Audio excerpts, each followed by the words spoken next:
Cảm ơn quý vị đã chờ đợi để tiếp tục theo dõi bản tin Washington Story. Kính mời quý vị theo dõi phần nhận định của bình luận gia Đại Dương.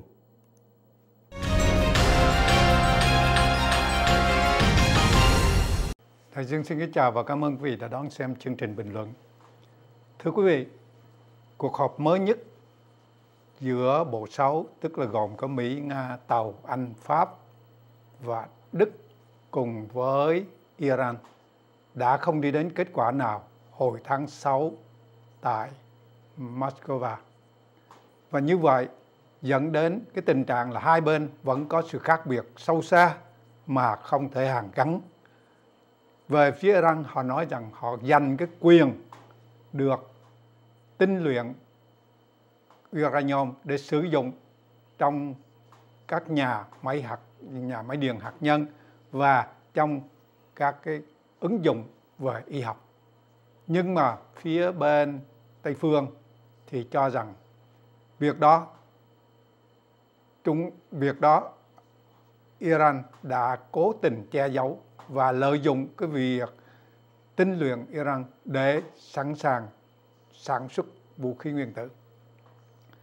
Thì trước đây Israel họ có nói rằng nếu mà các biện pháp ngoại giao đã thất bại thì họ sẽ tấn công các nhà máy điện cũng như là các cơ sở hạt nhân của Iran. Nhưng thưa quý vị, điều đó có thể xảy ra hay không và cuộc chiến có diễn ra hay không thì chúng ta sẽ theo dõi các tình hình và thấy rõ. Hôm 12 thì Thủ tướng Netanyahu đã đề cử ông Disher, tức là một người cùng phục vụ với ông và Bộ trưởng Quốc phòng Barak ở trong lực lượng tinh nhuệ của Israel. Và việc bổ nhiệm đó nhằm nâng cao cái khả năng phòng thủ của Israel. Bởi vì người ta ước tính là nếu cuộc chiến giữa Israel và Iran xảy ra thì Israel sẽ chịu ít nhất là 50.000 cái vụ tấn công bằng hỏa tiễn. Như vậy thì cần phải bố phòng như thế nào để có thể bảo vệ được Israel. Trong khi đó thì Hoa Kỳ kêu gọi Israel hãy kiên nhẫn để mà chờ đợi cái giải pháp về ngoại giao. Nhưng đến bao giờ thì cũng chưa ai biết được là đến bao giờ sẽ có kết quả, bởi vì cái sự khác biệt giữa hai bên quá gay gắt. Và hơn nữa chúng ta thấy rõ tham vọng của Iran là phải có vũ khí nguyên tử. Cho nên câu hỏi đặt ra là liệu có cuộc chiến xảy ra vào mùa thu năm nay hay không? Thưa quý vị, bên phía của Israel họ đã chuẩn bị nào là các hầm trú ẩn trong cái khi mà tác chiến, tức là ông Netanyahu sẽ ở Jerusalem, trong khi ông Bộ trưởng Quốc phòng Barak thì lại ở Tel Aviv. Như vậy tức là họ đã chuẩn bị tất cả mọi phương tiện, và dân chúng ở tại Israel hiện nay thì bàn bạc rất nhiều là khi nào sẽ xảy ra cuộc chiến và mình trú ẩn ở chỗ nào.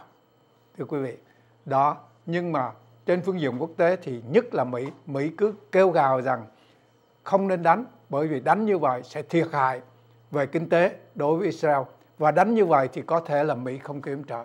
Nhưng thưa quý vị, chúng tôi xin nói rằng trong các cuộc chiến giữa Israel và khối Ả Rập luôn luôn Israel thắng. Nhưng mà bản thân nước Mỹ đã thất bại trong cái vụ đưa quân vào vịnh Con Heo ở Cuba và cái vụ chiến tranh Việt Nam. Và hiện nay nữa cũng là một cái sự thất bại ở tại Afghanistan. Như vậy thì cái Israel họ đánh hay không do cái tình trạng suy thoái về kinh tế, không do cái điều kiện thiệt hại về kinh tế mà nhân bản, và họ đánh vì lý do bảo tồn dân tộc của họ và bảo tồn một nước Israel như một ốc đảo sống ở trong một cái sa mạc đầy thù hận. Như vậy không ai có thể quyết định đánh hay không cho Israel, mà chính Israel là người quyết định, dân tộc Do Thái là người quyết định phải mở chiến tranh, phải mở cuộc tấn công vào Iran hay không. Và điều đó là một cái dấu hỏi. Phía Iran cũng cố gắng, cũng ra sức để dọa nạt Israel. Nhưng điều đó có lẽ đối với người dân tộc Do Thái, họ không coi đó là vấn đề quan trọng.